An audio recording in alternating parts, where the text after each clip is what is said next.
Ya.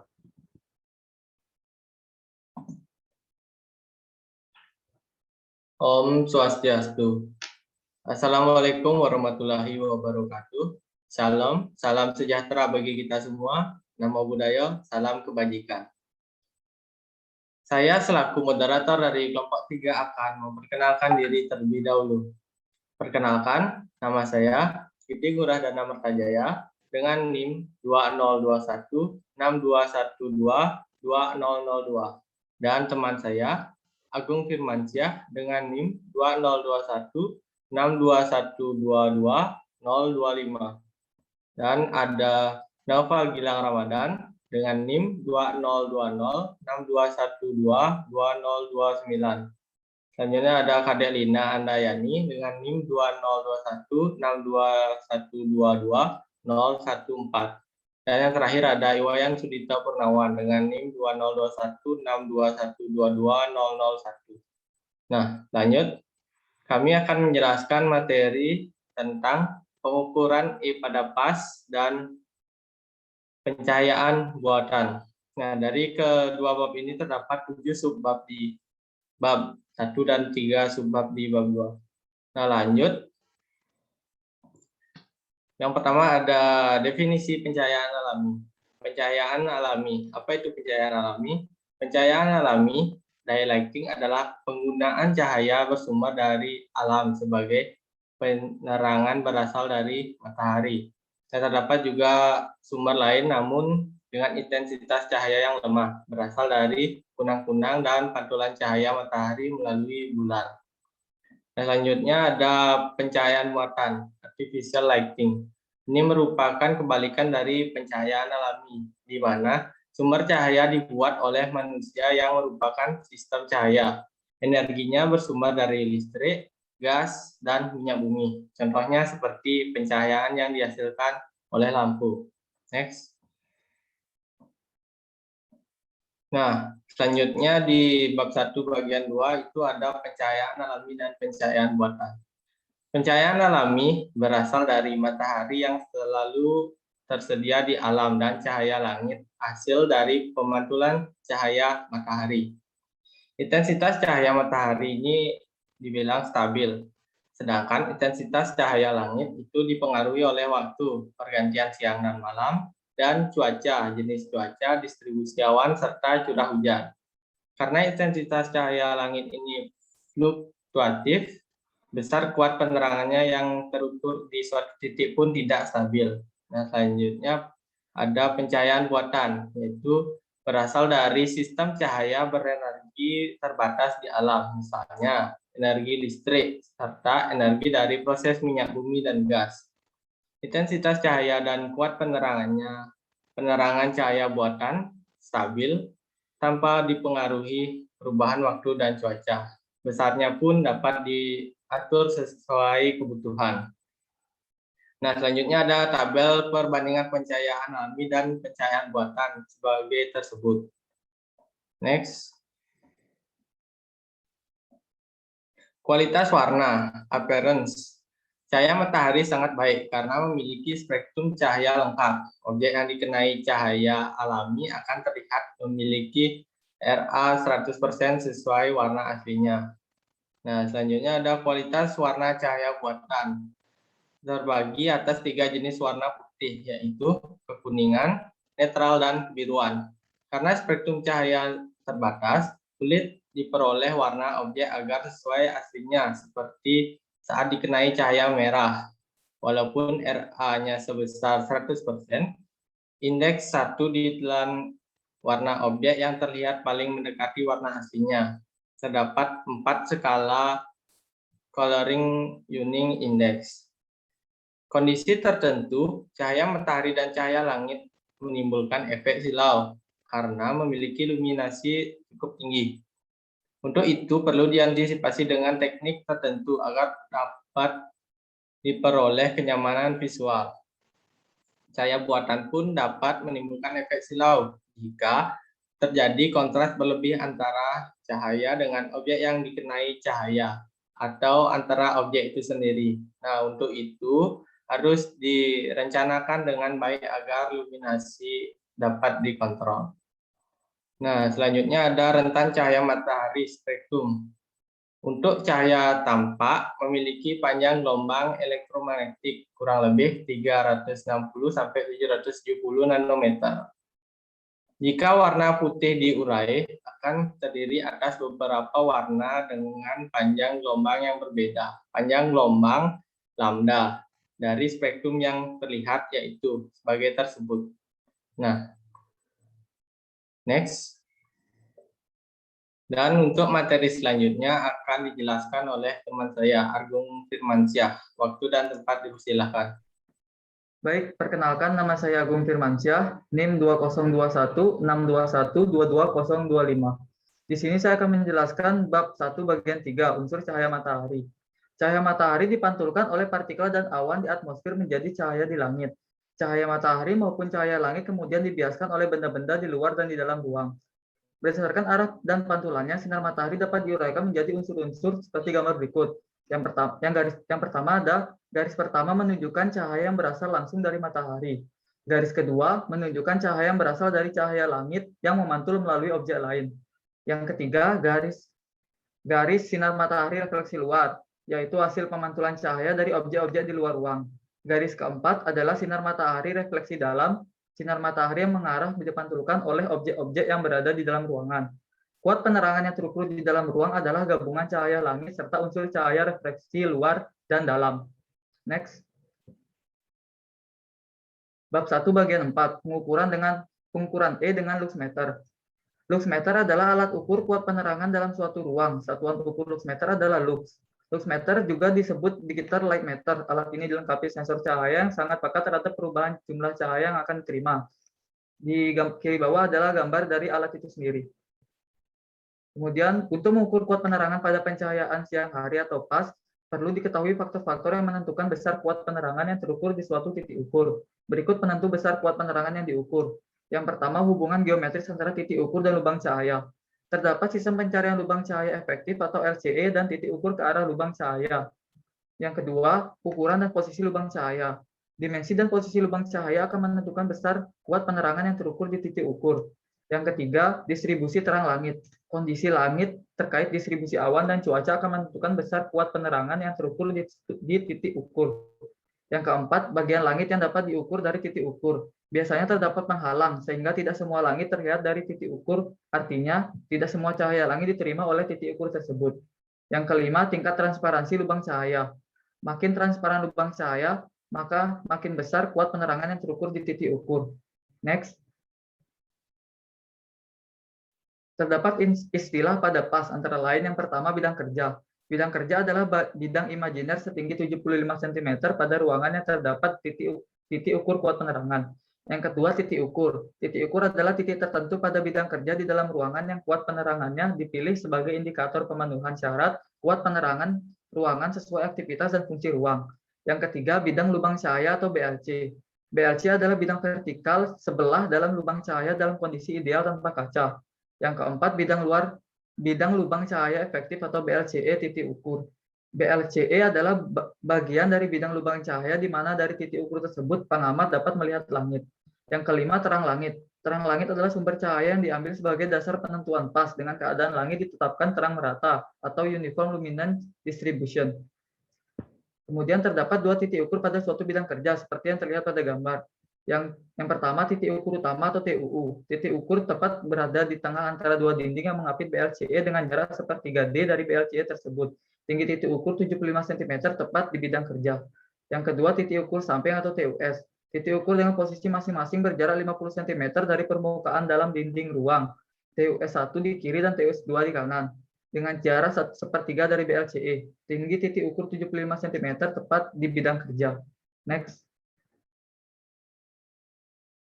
Agar hasil pengukuran akurat dan valid, terdapat jumlah TUU ke arah panjang ruang. Jika panjang ruang lebih dari 7 meter, TUU harus ditambah agar jarak antara titik ukur tidak melebihi 3 meter, seperti gambar di samping. Kemudian terdapat beberapa cara untuk menentukan jarak D atau jarak antara BLC dengan permukaan dalam dinding yang berhadapan, yaitu yang pertama, jika kedua dinding berhadapan tidak sejajar, D diambil sebagai jarak rata-ratanya. Yang B, jika jarak kedua dinding berhadapan yang lebih kecil dari 6 meter, sepertiga D nilainya 2 meter. Yang ada pada gambar di kanan adalah yang pertama, gambar A adalah jarak D dan BLCE pada dinding yang bersebelahan. Yang gambar B adalah jarak D dalam kondisi normal. Sedangkan gambar C adalah jarak D dan BLCE dengan bukaan atap gergaji. Next. Kriteria kondisi pengukuran penerangan pada PAS. Yang pertama, pengukuran di TUU dan TUS harus dilakukan pada waktu yang sama. Dua, keadaan langit sebaiknya pada kondisi stabil atau terang merata. Perubahan pergerakan awan menyebabkan pengukuran kuat penerangan berbeda. Yang ketiga, kondisi lubang cahaya diperhitungkan seolah-olah tidak ditutup kaca transparan. Idealnya, pengukuran kuat penerangan dilakukan jika lubang cahaya menggunakan kaca. Langit perencanaan adalah langit yang ditetapkan dan dijadikan dasar perhitungan kuat penerangan alami yang standarnya 10.000 lux dengan kriteria langit biru tanpa awan atau langit yang seluruhnya tertutup awan abu-abu. Ketentuan pengukuran kuat penerangan pada PAS sesuai standar yaitu yang pertama, lokasi titik ukur. Lokasi titik ukur yang menjadi indikator untuk seluruh bagian bidang kerja pada ruangan yaitu TUU dan TUS. Yang kedua, kuat penerangan. Kuat penerangan yang terukur di titik ukur pada bidang kerja harus memenuhi syarat minimal standar sesuai fungsi ruang dan aktivitas visual. Yang ketiga, luminasi. Luminasi yang terukur tidak melebihi batas maksimal standar aktivitas atau fungsi ruang. Yang keempat, alat ukur. Alat ukur kuat penerangan adalah light meter atau lux meter dengan satuan lux. Yang kelima, hasil pengukuran. Hasil pengukuran lux meter atau fluktuatif tergantung posisi matahari dan kondisi cuaca. Kuat penerangan yang terukur di titik ukur pada bidang kerja memenuhi syarat minimal standar sesuai aktivitas dan fungsi dan sesuai tugas atau kerja visual. Luminasi yang terukur tidak melebihi batas maksimal standar sesuai aktivitas atau fungsi ruang. Next. Untuk bagian 1, untuk bab 1 bagian 5 akan dijelaskan oleh teman saya. Oke, saya akan lanjutkan presentasi ini. Perkenalkan, nama saya Noval Gilang Ramadan dengan NIM 202062122029. Untuk bab 1 bagian 5, pengukuran metode tabel.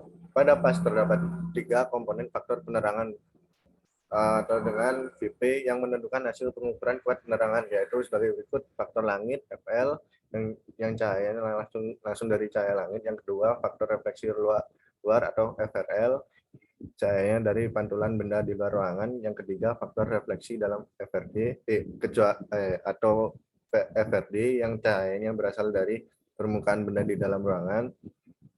Cahaya pantulan komponen FRL dan FRD memberikan penerangan tak langsung dan diperlukan jika cahaya langit FL tidak optimal memberikan kuat penerangan yang dibutuhkan.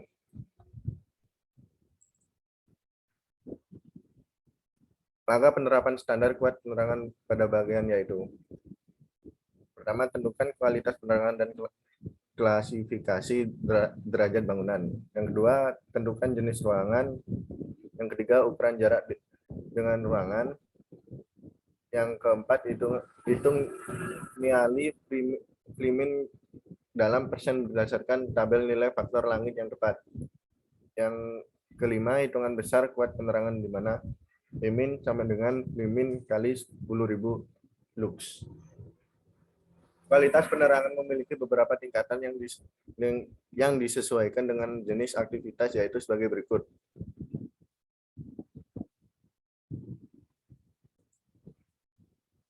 Bangunan juga dapat diklasifikasi berdasarkan derajat, yaitu sebagai berikut. 1. Kelas 1, bangunan representatif, misalkan gedung DPR atau MPR, kantor gubernur, dan lain-lain. Kedua, kelas 2, bangunan baik, misalnya hotel, gedung, pertemuan, kantor, gedung olahraga, dan lain-lain. Kelas 3, bangunan biasa. Tabel bab 1 bagian 2, nilai faktor langit untuk bangunan umum sebagai berikut. Dengan catatan Flemin TUS sama dengan 40% Flemin TUU. Flemin TUS sama dengan 0,1 D. Kuat penerangan berdasarkan pekerjaan sebagai berikut. Makin berat aktivitas visual, makin tinggi kebutuhan minimal kuat penerangan yang harus terukur di titik ukur pada bidang kerja. Mata melakukan kerja visual dengan konsentrasi tinggi, sehingga membutuhkan kuat penerangan lebih besar daripada kerja visual ringan dalam rentang waktu sama. Jika kuat penerangan kurang dari jumlah minimal yang dibutuhkan, otot dan saraf mata harus bekerja lebih keras, sehingga penggunaan ruang merasa kurang nyaman secara visual, dan cepat lelah.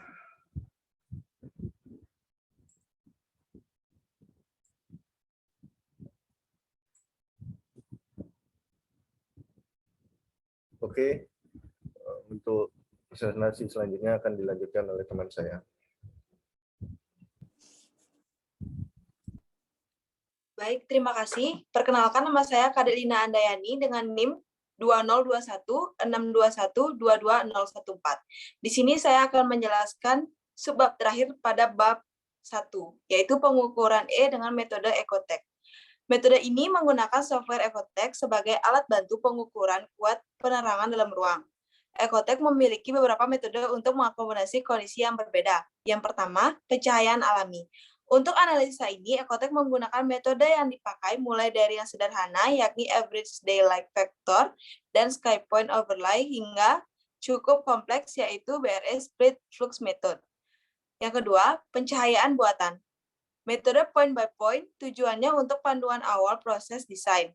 Langkah-langkah metode Ecotech. Yang pertama, memasukkan input letak geografis dan data iklim di mana suatu proyek akan didesain. Yang kedua, membuat 3D model. Yang ketiga, properti material. Dan yang terakhir, karakteristik ruang. Next. Selanjutnya adalah bagian pertama dari bab 2. Yaitu satuan pengukuran cahaya. Pengukuran cahaya atau photometric quantity adalah pengukuran terhadap parameter cahaya. Untuk tabel satuan pengukuran cahaya dapat dilihat pada slide berikut. Next. Yang pertama ada jumlah cahaya atau luminous energy. Jumlah cahaya adalah energi cahaya yang dipancarkan oleh sumber cahaya. Sumber cahaya dapat berupa cahaya alami maupun cahaya buatan. Nah, di slide sudah ditampilkan contoh dari pencahayaan alami dan contoh dari pencahayaan buatan. Selanjutnya, ada jumlah cahaya atau selanjutnya adalah arus cahaya atau luminous flux.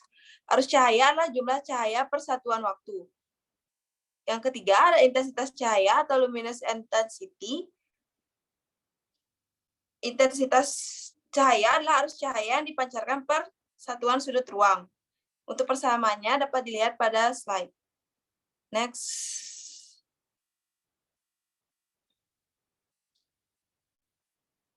Selanjutnya ada kuat penerangan atau illuminance. Kuat penerangan merupakan arus cahaya yang diterima bidang permukaan bola seluas S sehingga menjadi terang. Untuk persamaan bisa dilihat di slide. Dan selanjutnya ada luminasi atau luminance. Luminasi atau luminance adalah intensitas cahaya yang dipancarkan, dipantulkan, atau diteruskan oleh bidang permukaan seluas S. Kecemerlangan cahaya adalah sensasi yang dirasakan pengamat akibat adanya luminasi dan bersifat subjektif sehingga tidak dapat diukur. Untuk persamaannya bisa dilihat di slide juga. Next. Untuk sebab selanjutnya akan dilanjutkan oleh teman saya. Waktu dan tempat saya persilahkan. Terima kasih. Baik, terima kasih. Perkenalkan, nama saya Iwayan Sudita Purnawan, NIM 2021621201. Saya akan melanjutkan presentasi bab 2 bagian 2, yaitu penentuan kenyamanan visual. Kenyamanan visual adalah keadaan manusia dalam mengekspresikan kepuasan terhadap penglihatan sekitar. Parameter kenyamanan visual yaitu sebagai berikut. Yang pertama ada kuat penerangan, iluminasi. Yang ketiga ada kualitas warna. Kualitas warna terkait kenyamanan visual meliputi warna yang dihasilkan sumber cahaya dan warna objek yang dikenai cahaya. Color temperature atau CT adalah suhu terukur dari benda hitam ideal yang memancarkan cahaya tampak sebagai warna. Warna cahaya putih berdasarkan color temperature adalah dalam satu satuan Kelvin yaitu sebagai berikut. Makin rendah atau makin tinggi color temperature cahaya putih, warna objek makin tidak terlihat netral. Next.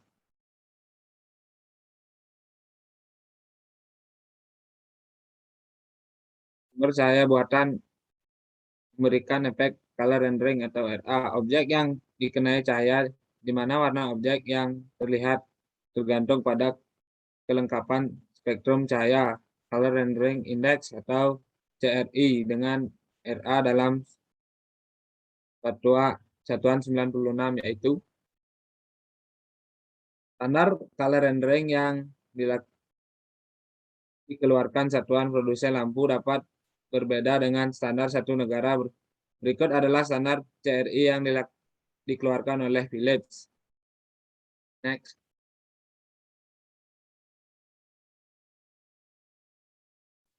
Next, Kak.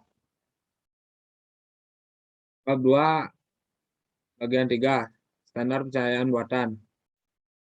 Untuk memperoleh kenyamanan visual, tata cahaya buatan harus mengikuti standar tertentu agar kuat penerangan dan indeks kesilauan sesuai dengan kebutuhan kerja visual. Standar yang digunakan untuk pencahayaan buatan di Indonesia yaitu sebagai berikut. Pertama ada SNI 03-6575-2001, yaitu tata cara perancangan sistem pencahayaan pada gedung. Yang kedua ada SNI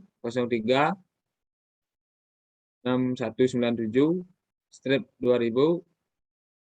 yaitu konversi energi pada sistem pencahayaan. Yang ketiga ada SK SNI T-14-1993-03, yaitu tata cara perancangan teknis konservasi energi pada bangunan gedung. Makin berat kinerja visual, makin tinggi kebutuhan minimal kuat penerangan yang harus terstruktur di titik ukur. Mata yang melakukan kerja visual dengan konsentrasi tinggi membutuhkan kuat penerangan yang lebih besar dibandingkan kerja visual ringan, walaupun waktu pekerjaannya sama. Next.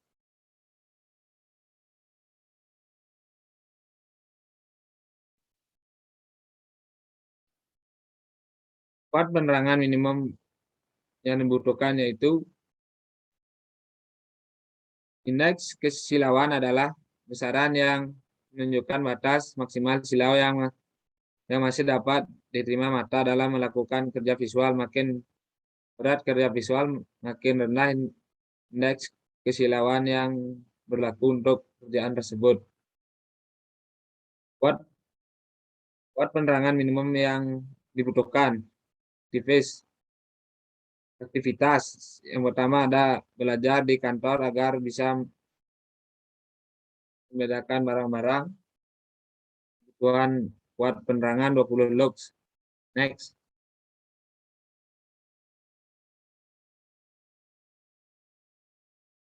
Kebutuhan penerangan yaitu makin berat tugas atau kerja visual, maka makin tinggi kebutuhan minimal kuat penerangan yang harus terukur di titik UX di bidang kerja. Makin berat tugas atau kerja visual, makin rendah indeks kesilauan yang berlaku. Next. Nilai indeks kesilauan maksimal untuk tugas visual dan interior. Makin berat tugas atau kerja visual, maka makin tinggi kebutuhan minimal kuat penerangan yang harus terukur di titik UX di bidang kerja. Makin berat tugas atau kerja visual, maka makin rendah indeks kesilauan yang berlaku. Next.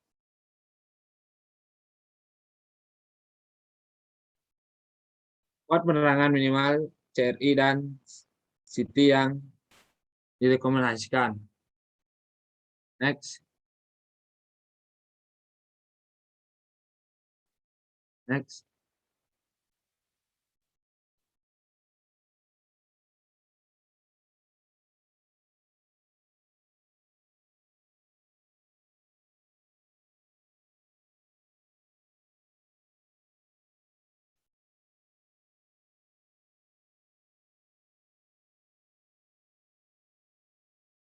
Pada pencahayaan buatan dengan lampu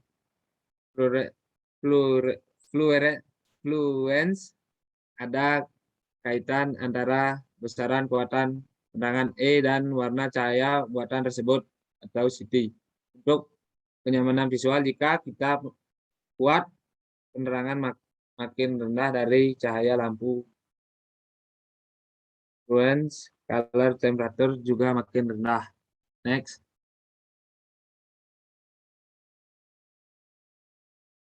Kaitan penerangan dan density pada lampu fluence. Untuk kenyamanan visual makin rendah kebutuhan penerangan dari cahaya lampu fluence, maka color, temperature, atau density cahaya putih yang diterapkan makin rendah, warm white. Sebaliknya untuk kenyamanan visual makin tinggi kebutuhan penerangan color, temperature, density yang diterapkan, maka akan semakin tinggi full daylight-nya. Next.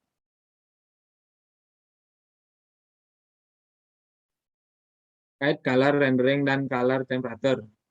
Berdasarkan jenis lampu ada kaitan antar color temperature cahaya yang dihasilkan dan kemampuan color rendering objek yang dikenai cahaya. Berikut contoh kaitan antara CT dan RA pada beberapa jenis lampu. Makin tinggi color temperature, kemampuan penghasilan warna objek seasli mungkin akan makin baik. Next.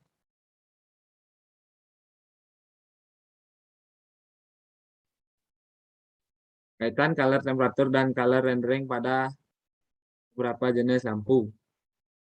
Berdasarkan warna cahaya putih yang dihasilkan lampu, fluence berbentuk tabung atau tubular lamp, skat TL, memiliki kode tertentu. Dari semua kode yang ada, hanya sebagian yang diproduksi di Indonesia. Setiap kode cahaya putih lebih cocok untuk digunakan pada ruangan dengan fungsi tertentu. Kode lampu jenis TL yaitu diproduksi di Indonesia, yaitu cahaya putih warm white berkode 82 dan 83, cool white berkode 33 dan 84, serta cool daylight berkode 54 dan 86. Next.